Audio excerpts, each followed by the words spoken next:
if the United States were to retrench from support from Ukraine, obviously that would, could potentially usher in a wave by which Russia would start to push against NATO's borders. It's fair to say, isn't it, that the alarm bells are really ringing in Europe at the implications of a Trump second term? Yeah, absolutely. There's a lot going on in Europe, not least the fact that they have their own parliamentary elections taking place in June. So, you've got big blocks among the sort of voting apparatus inside Brussels that's starting to coalesce around their own manifestos and their candidates ahead of that. And of course, in the meantime, they've got to think about who they're going to be dealing with a few months thereafter in Washington. And if it is Donald Trump, he has had a very fractious relationship, obviously, not just with NATO, but with key leaders inside the EU. You'll remember he had a very difficult relationship with the likes of Angela Merkel in Germany. He now has to deal with or could have to deal with, if he were elected, a more emollient figure in Olaf Scholz. But the realities remain the same. Europe is much closer to the wars that are happening in this part of the world than the United States is. And Donald Trump's caucus, for want of a better word, I'm using that specifically because, of course, he just won the landslide at the Iowa caucus, they are becoming more and more detached and more isolationist in terms of future American foreign policy. Now, just in the last few days, Nina, we've had a member of the European Commission and a minister in Brussels, Brussels set to step into the presidency of the European Union, warning about America under Donald Trump pulling back from NATO and from European security. Now, that being said, more openly now than it has been even recently, are European leaders talking among themselves about that and what to do?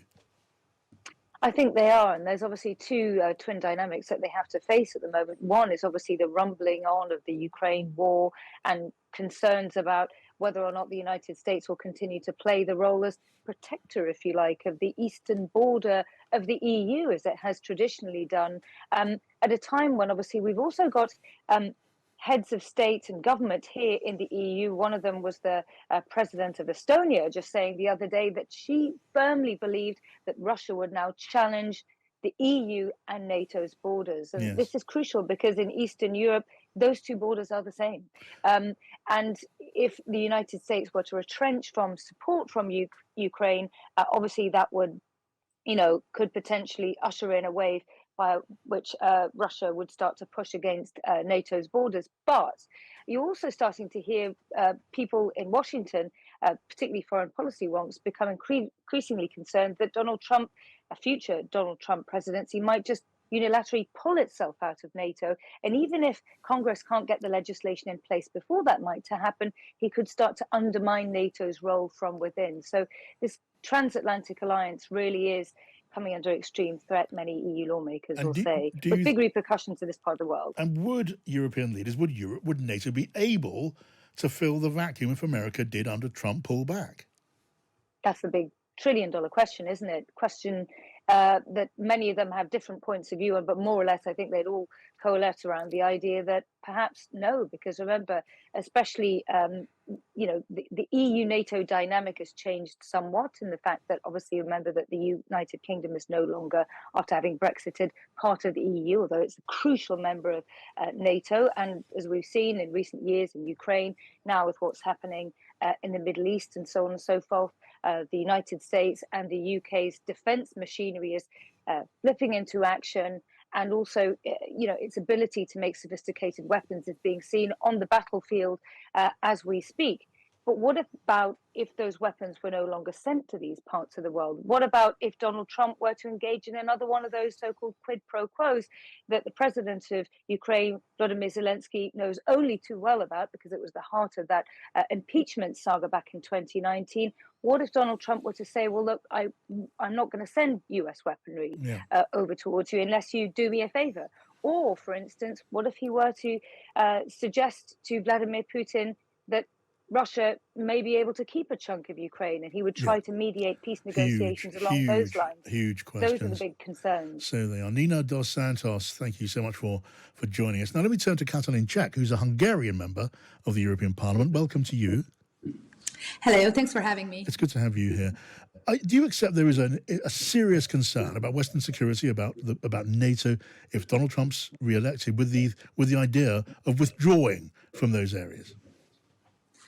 Well, I believe that we in the European Union, we have wasted the last couple of years thinking that US-EU relations are back to normal and it will always stay like that. I think it is fundamental to be able to guarantee the security of our own citizens, no matter how the elections turn out in the United States. And this is why Europe has to show that we are able to pull our own weight, that we are able to enhance our own defensive capacities, or we are able to provide funding for Ukraine at a critical time, for instance. Right. Yes. I mean, does that mean you share the view that for Donald Trump, President Donald Trump, to come in with the idea of withdrawing, pulling back from NATO, withdrawing support from Ukraine, would be disastrous for Western security? Is that also your view?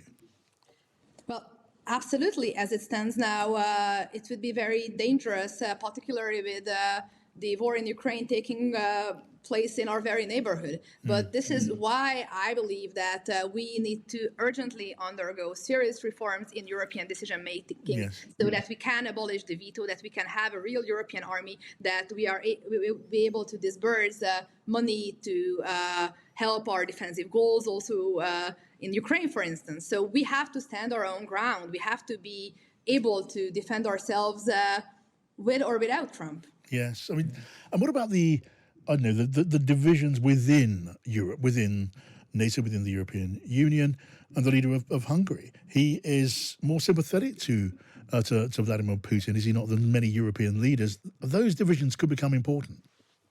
Well, I think it is already very important and very, very troubling, because right now in the European Union, one leader can veto the entire aid package, for instance, to Ukraine. And I honestly, as a Hungarian citizen, I have absolutely no idea why Orban is doing that. Like, we are a neighboring country with Ukraine. There are Hungarian people, members of the Hungarian minority, serving in the Ukrainian army, fighting against the Russian aggressor. And yet he is jeopardizing the war effort. So this is why I think it's so important to move away from the unanimous decision-making to a more majoritarian rule. And as a first step, it is a very good challenge that in the February Council meeting, the European Union will be able to provide aid and help to Ukraine. Because if we fail to do so, that is a very clear signal for the entire outside world that Orban, who is acting as the Trojan horse of Vladimir Putin, can and will stop joint European effort.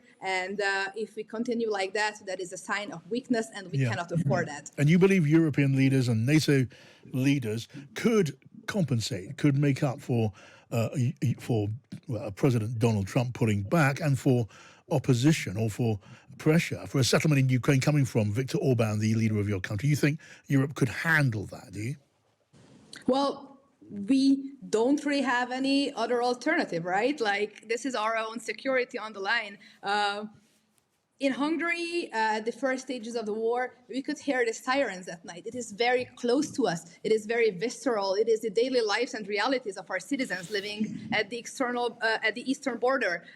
If we do not manage to get stronger, then it will be a huge problem. And also, a stronger Europe is a stronger partner for the United States. So even if Joe Biden gets reelected, we still need to improve our own capacities so that we can be a more equal and a more constructive and reliable partner, because the transatlantic alliance depends on, I think, both ends, both on the US side and on the European side. And we have to do what we can.